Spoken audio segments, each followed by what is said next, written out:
edema, retention of fluid, which causes ankle swelling. Sometimes blood counts are down, liver function tests are abnormal. The reproductive axis actually it's very interesting that it's a brain-based shutdown of the reproductive axis. Thyroid a little messed up, cholesterol is high, bone density starts to go down, and it could be medically very serious. So stuff on the right side, all the physical things are seen in any form of malnutrition. This is what happens to you when they start. What problem is not as obvious is that stuff on the left side of the slide.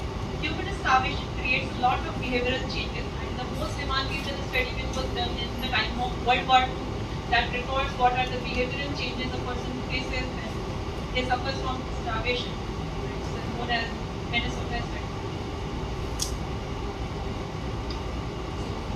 Anorexia nervosa, reduction in bone density because of decreased bone density because of low estrogen, high cholesterol.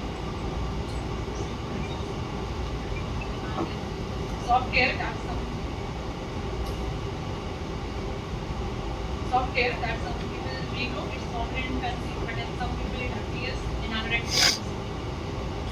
Risk factors, I'm sure you already know this. Mostly women, mostly girls, but not all. When boys get the real thing, everything's balanced, they don't make much testosterone, like the girls don't make estrogen. You may see people with poor families with anorexia nervosa, but of course it's common in middle and upper class family. Artists think before getting anorexia nervosa or bulimia nervosa. People with anorexia nervosa are not sick.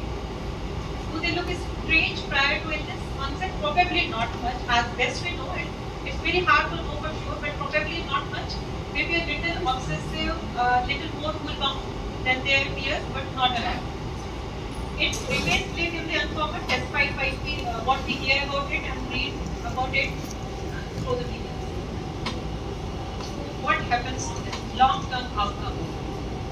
As I said, what happens to people who develop this? A large number of people get psychologically, physically better and live happily ever after. And death estimated is 5%. Pakistan का Rest are alive but continue to live with something. Bulimia nervosa. Key diagnostic features are recurrent episodes of binge eating, recurrent inappropriate compensatory behavior. These both have good features and are very straightforward as long as people are willing to describe what they are doing. It's a very straightforward, simple diagnosis to make, but if they are not willing to tell you what they are doing, you can probably never be sure, despite a lot of circumstantial evidences that they have.